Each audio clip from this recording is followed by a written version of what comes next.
I head up a gaming studio called Yes Gnome here in Hyderabad. We've been building mobile free-to-play games for quite some time.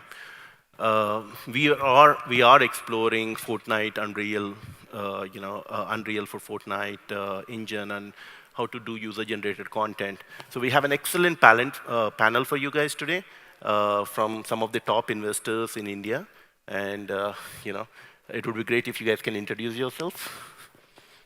Hey everyone, good afternoon. Hope the IGDC is going well for you.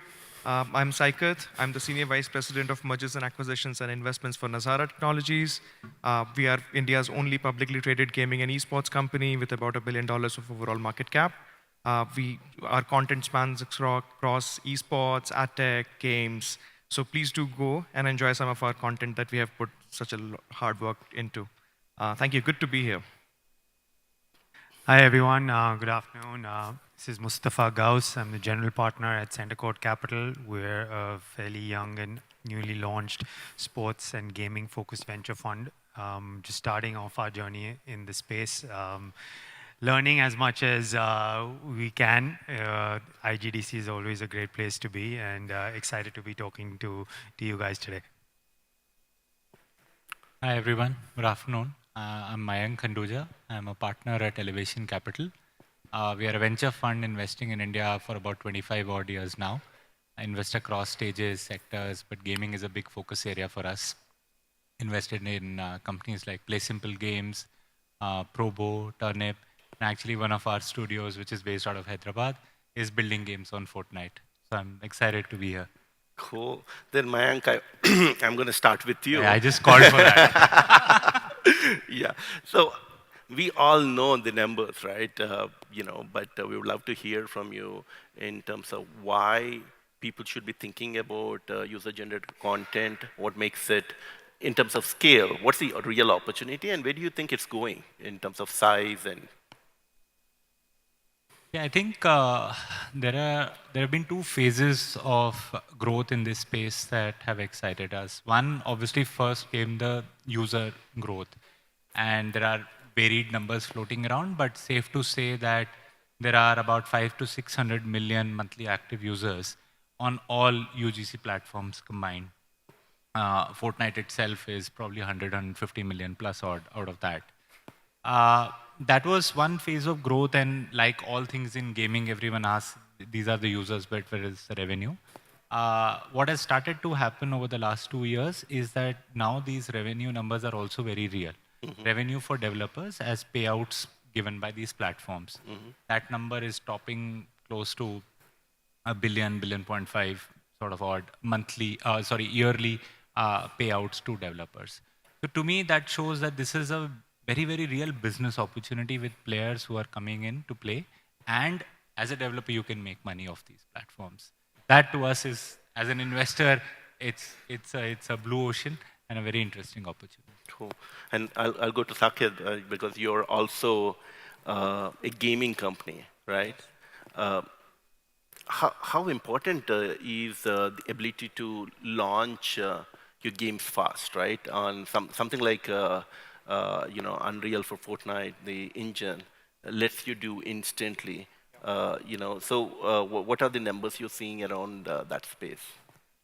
So from a development standpoint, I think Unreal Engine for Fortnite is something, Unreal Editor for Fortnite is something which is quite interesting because it sort of increases the pace at which you can create content, launch content, get an audience, track metrics, scrap the project or launch a new project.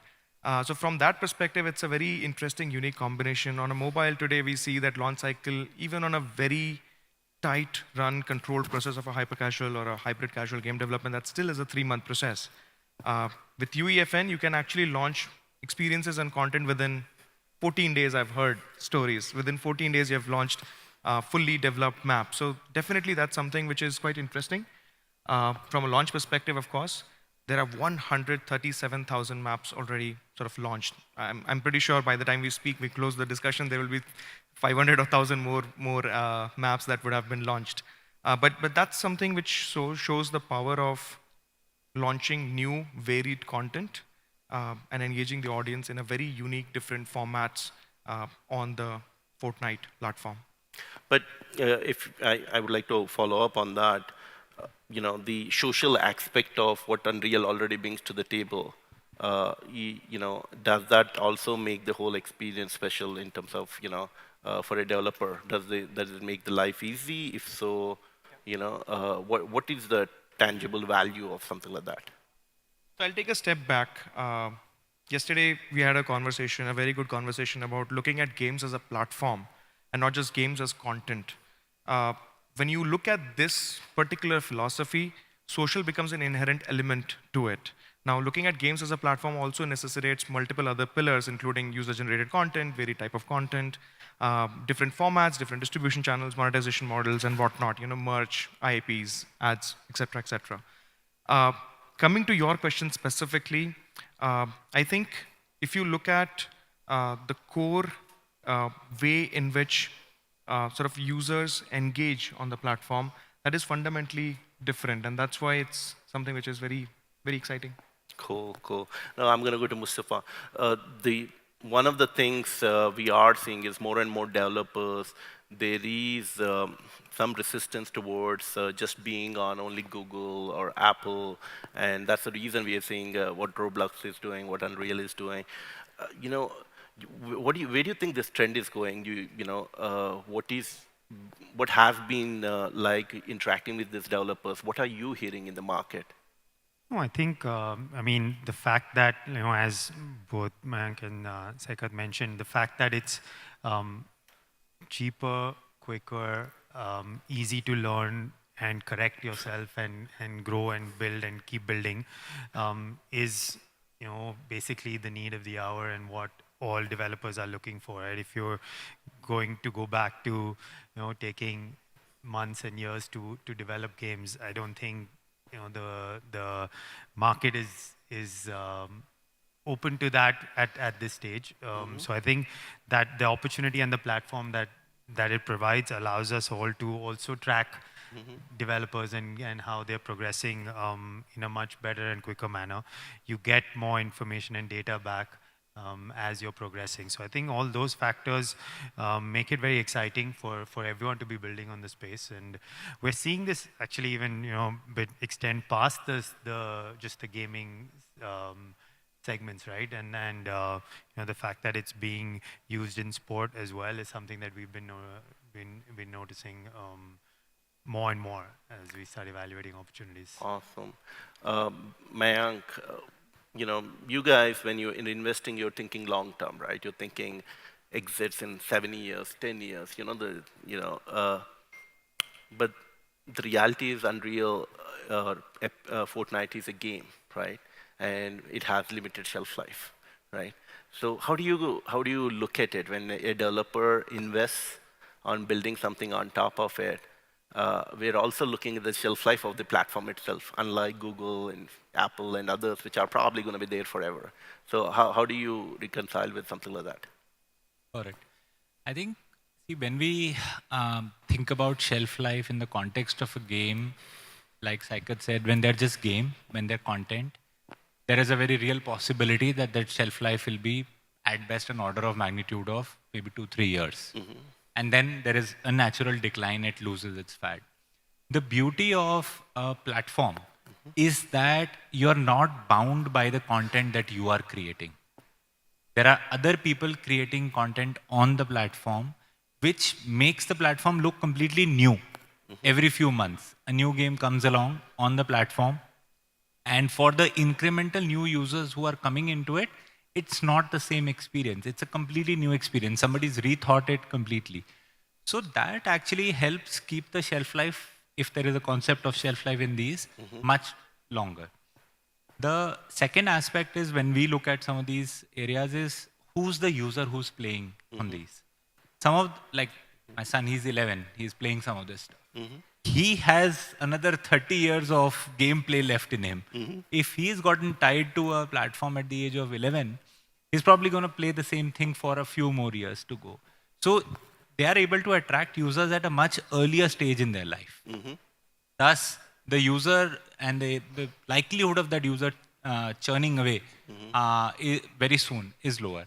That makes us excited about this. I could be completely wrong and it goes down 2 months later. Don't hold me to it. But that's the thesis that we go with. That there is newness of content provided because it's a UGC platform and very young users coming onto the platform. That gives us that sort of visibility of a 7-10-year-old. If I may just add one point, look at YouTube. It's very similar to how some of these games are evolving, including UEFN ecosystem, right? All of a sudden, all the YouTube channels are not dead just because video creation and distribution has become much more seamless. People find their niches, they find their playbooks, they continue to develop content, and they continue to make very solid, stable businesses. YouTube is a great example, actually, because I believe more and more games will emulate whatever YouTube has done, including merch sales, in-game commerce, platforms, content, whatnot. So yeah, it's quite exciting.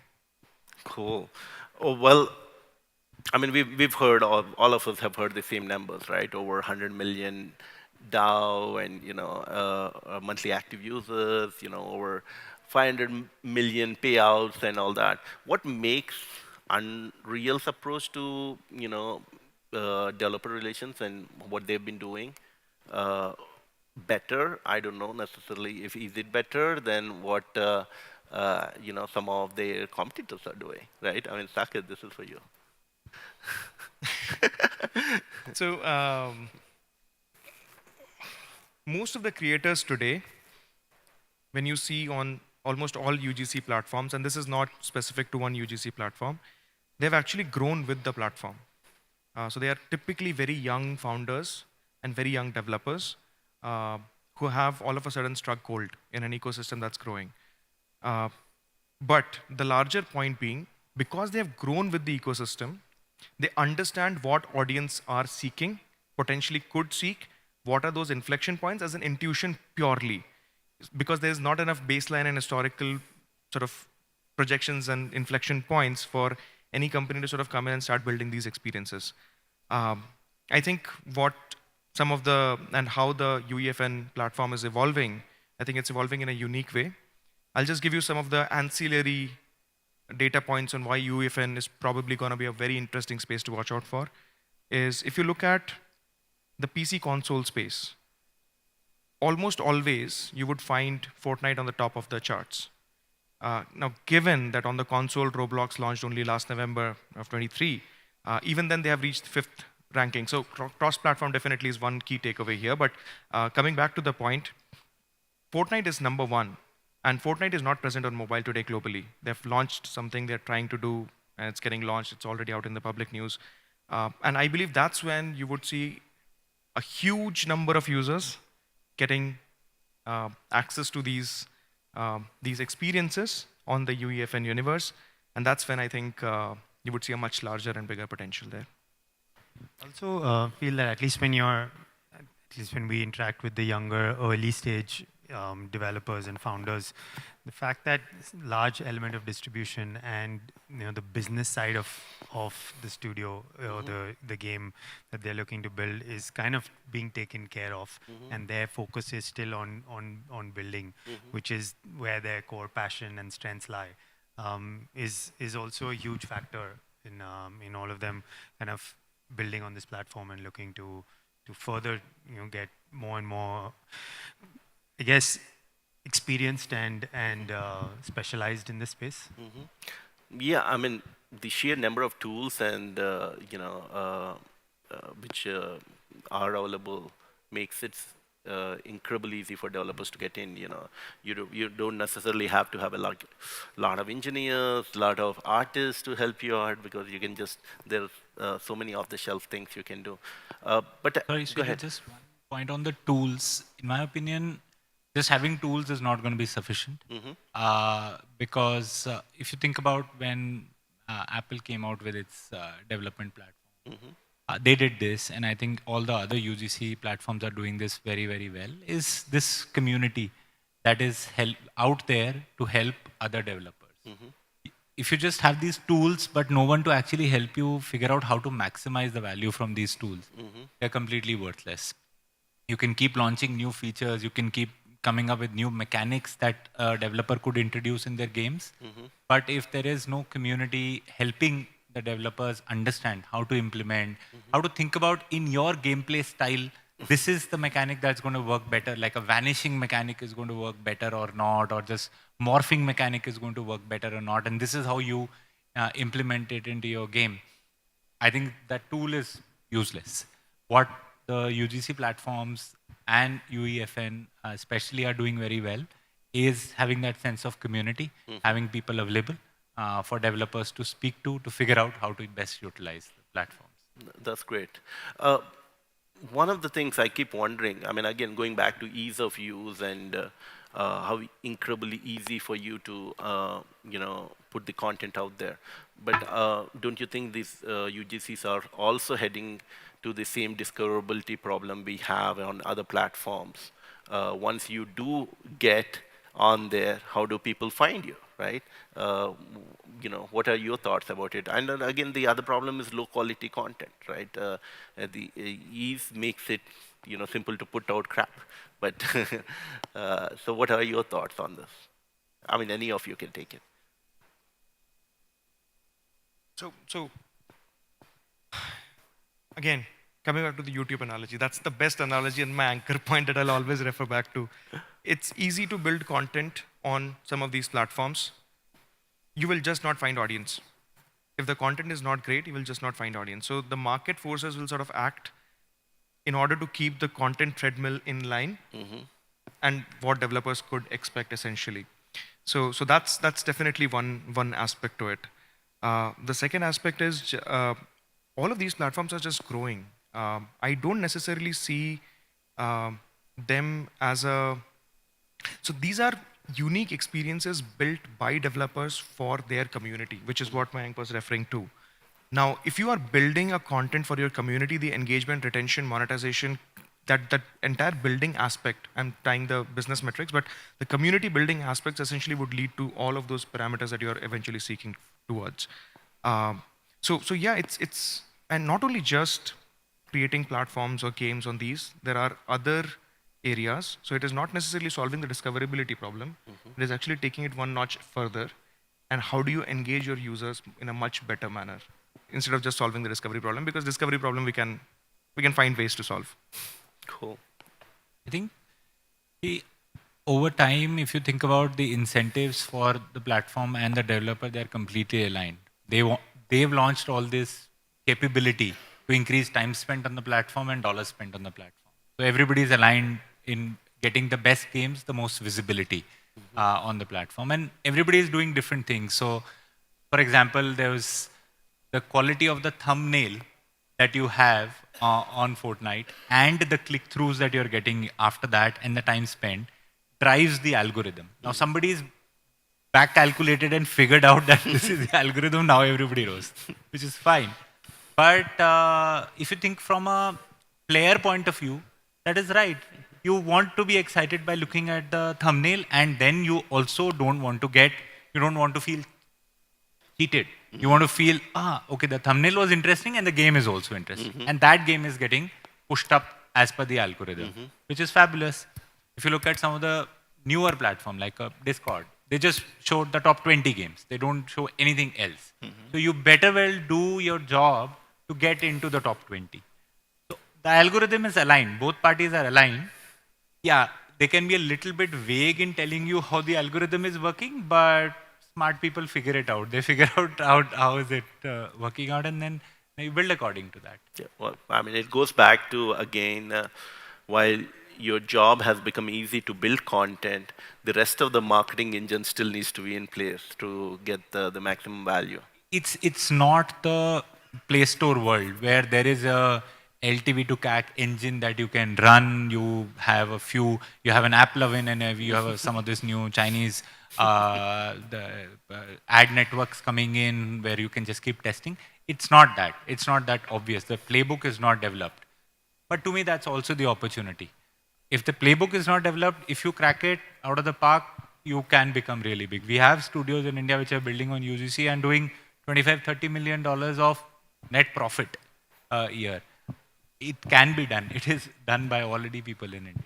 So on that note, what do you think are the success factors? What are you looking for? If somebody's like one of these guys want to come and pitch to you, I'm working on Unreal, I have something awesome to show you. What are you looking for? I mean, each of you, actually. I would love to hear what you guys are thinking. Becoming an LP in your fund?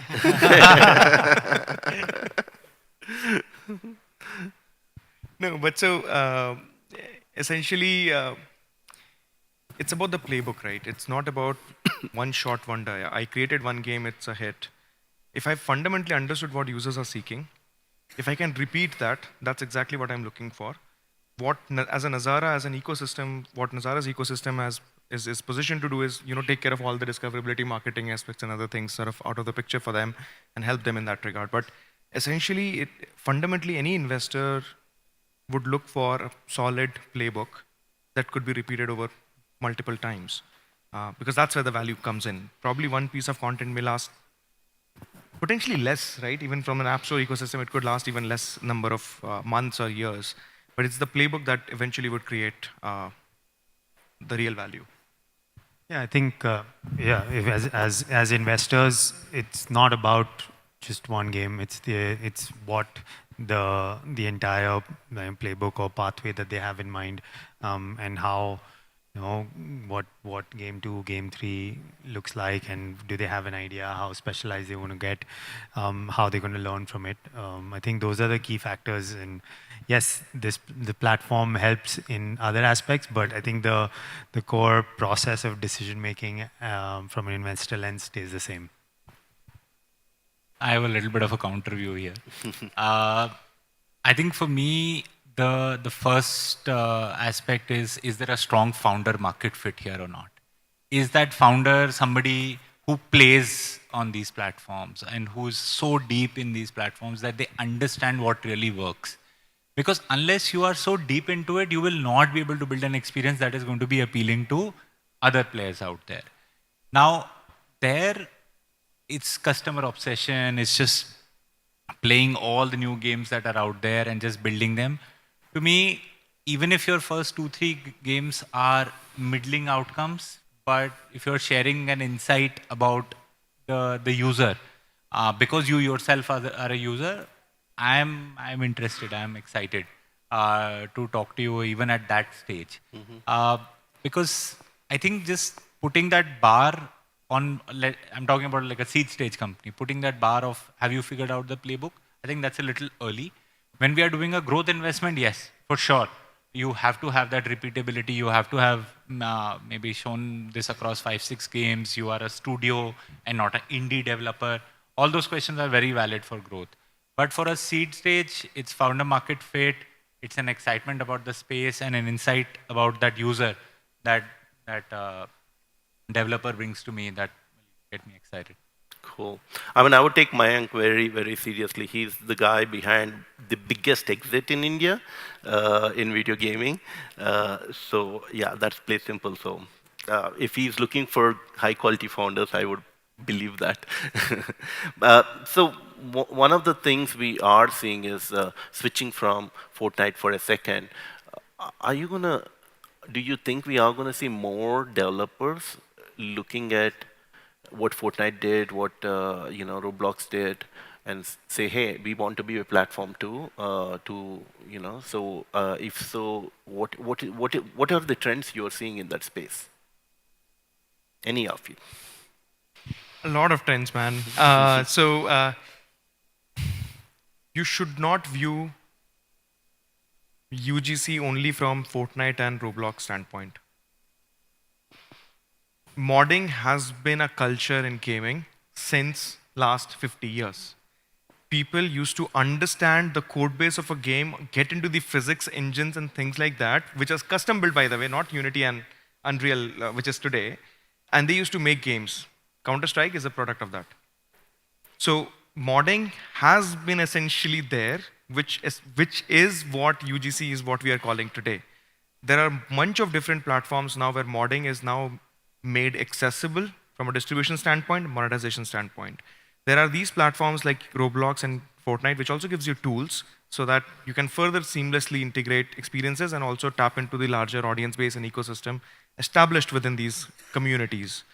Then there are others, which is, there are some physical products like Roll20.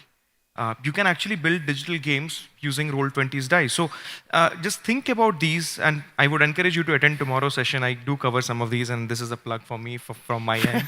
but tomorrow's session definitely covers this as a UGC, as an emerging trends in gaming, wherein I show the horizontal and vertical aspects. That there are games now where you can actually create content. Zepeto, for example, probably nobody has heard of it, but Zepeto is a good platform to have started the UGC on. So you have to view UGC from a larger perspective and try and see where you can find the audience, what suits you, what works for you. You will eventually make money. Any of you? I think building a completely new platform is very hard, in my opinion, and building that from India is even harder, because fundamentally you need to bootstrap this platform with some use case, some interesting use case to get enough users for other people to come build on. That is a fairly expensive proposition unless you get bankrolled with $40-50 million. I won't do that. Then it could be done. But building a completely new platform bottoms up, I think it's a tall order. Even if you look at some of the way these platforms have emerged, they had some other compelling use case. Like Roblox itself was a compelling use case. Fortnite itself was a compelling use case. You look at Discord, not gaming, but gaming related, very compelling use case. And once they've bootstrapped a very large audience based on that compelling use case, then they said, okay, now let me open it up and become a platform and get other people to build on top of it. That is a very long journey. That is like a 7, 8 year, 10-year journey, requires a lot of capital, requires a lot of patience, and still it may not work out, right? So I think that's a very tough path to take if someone is going that, it's courageous. But I would feel it's better to build on something that's already large and has distribution power, and still a very large business could be built on it.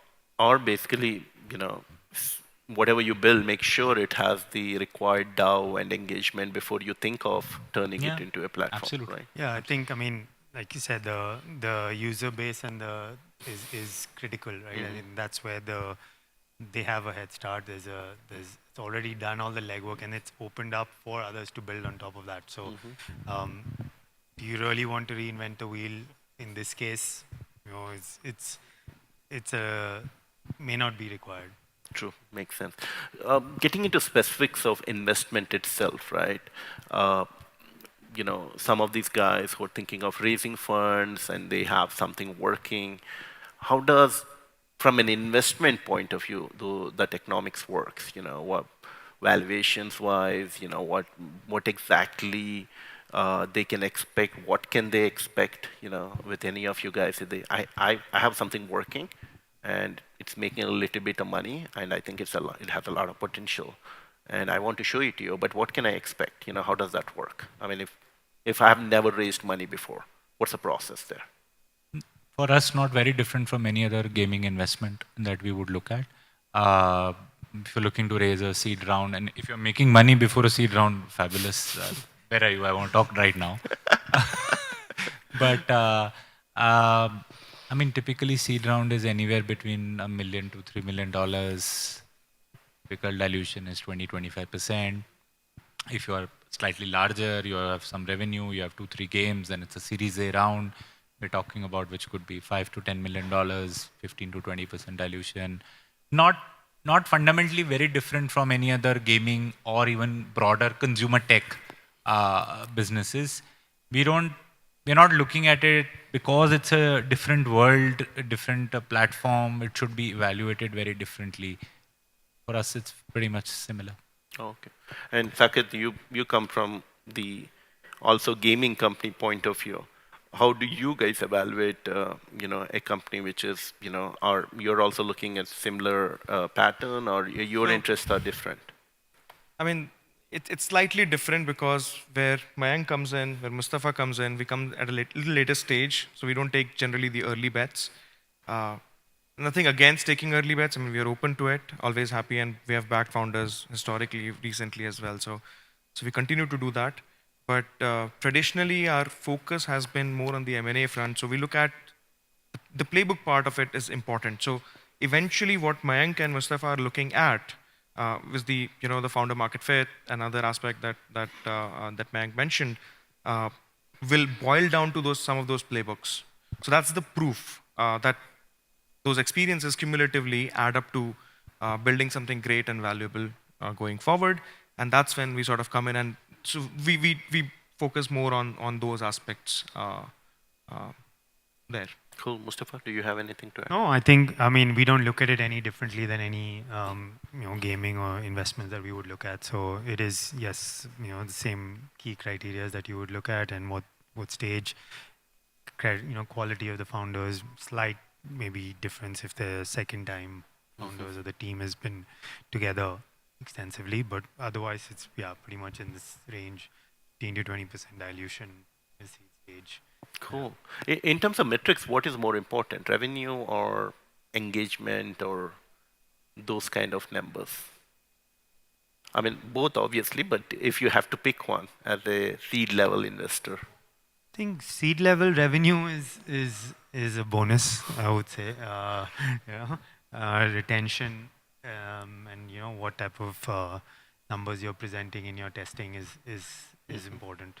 To see that and where you are in terms of launching the game. I think those are key factors for us. Cool. Yeah, no, at seed stage, see, if you would have asked me this question probably when the platforms were themselves very low on monetization, I would have said, I am unsure whether this will become a business, so you might as well show me some revenue. But today, when I know that there is monetization potential in the platform, then I can take that leap of faith that if your game has high quality engagement, has very good retention, customers love it, players come back and play again and again, they actually pull in their friends into the game, then I know that's a bet I'm willing to take. Okay. That monetization will happen over time because the platform is also going to push for it. Cool. But if you don't have engagement retention, no amount of small dollars is going to be helpful. Fair enough. Well, actually, that's at a high level what I wanted to ask you guys. We could take some questions if anybody, great.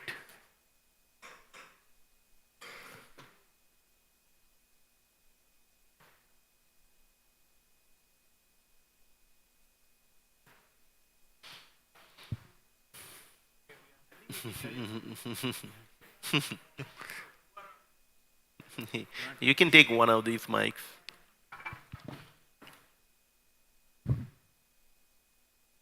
So who are all this major investor in the Unreal Engines? So like you want to know that like a new Bill Gates, Elon Musk invested in Neuralink, or Bill Gates invested in the global vaccine. So who are all, I just want to know that who are all major investors who put huge money in Unreal Engine. So it give the hope that it is a very big industry. So huge people are invested in this. I mean, I don't think I understood the question, but So who are the major investors invested in the Unreal Engine? that's a difficult question to answer. So, I mean, his question goes back to, can we trust the platform enough? Is it going to stick around long enough? Because if I'm going to invest in building something, is somebody real behind it? So some big shot invested and huge money invested. So it give the hope that it will be like a big trend, like future good scope. So like in ChatGPT, Microsoft invested huge money in building ChatGPT like that. The reality is Unreal is already one of the largest game development platform out there in the world, right? If you're trying to build anything serious, incredibly sophisticated, you end up using something like Unreal. So that's already, it's a fact. There's no two ways around that. And this is a platform which has been evolving for over a decade. So that's another thing. And some of the biggest games have been built on it.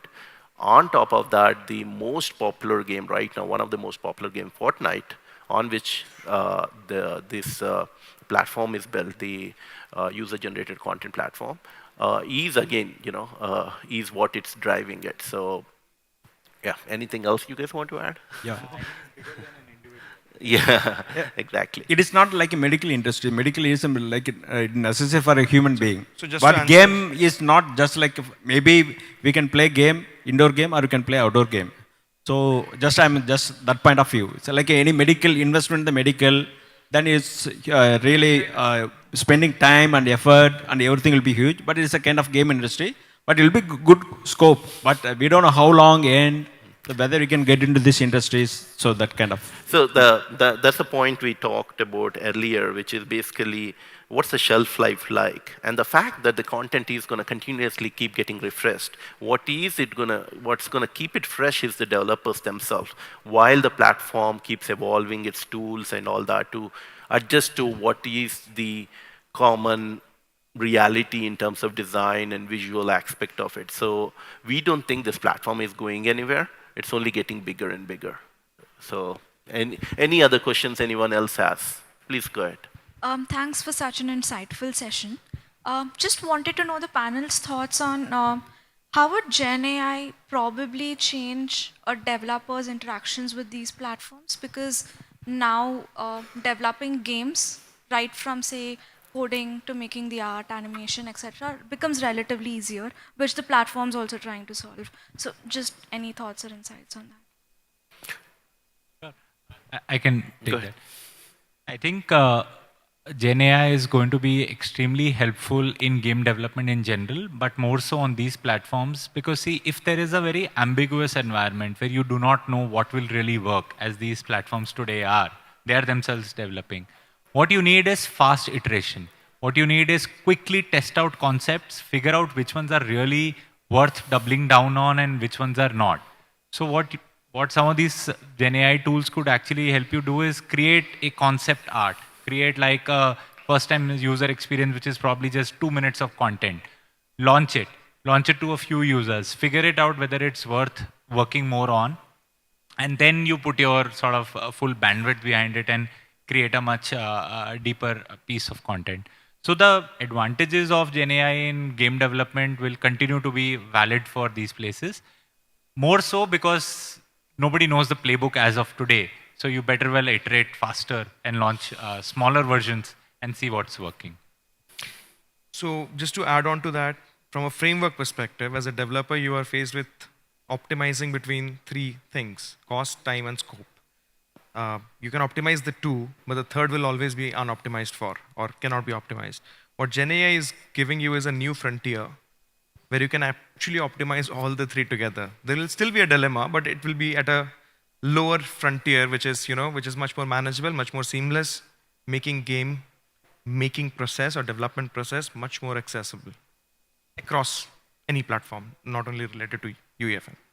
But overall, it's very relevant. You have to start using it right now. Don't wait for, then you might end up becoming obsolete, right? So you have to start investing on learning these tools, understanding who's doing what advantage do they offer you. If you are a product person, stop going to your artist, start you doing this yourself. The more you do, faster you're going to grow on this space, right? So that's at a high level how we are looking at LLMs and GenAI. Any other questions, guys? We have like one more question we could take.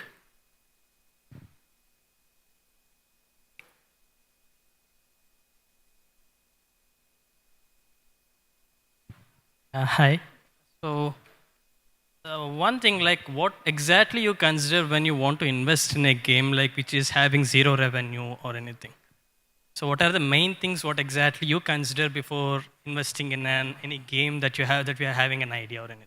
Yes, sorry, Mustafa, do you want to do it? Yeah, sure. I mean, some of it has already been mentioned, but I think, yes, the genre that you're building in, the stickiness around that, the retention numbers, the engagement numbers, those are key criterias that we would look at, and the ability to scale up. What are the monetization aspects in the game going forward? I think those would be broadly the key criteria that we would evaluate when we're looking to invest?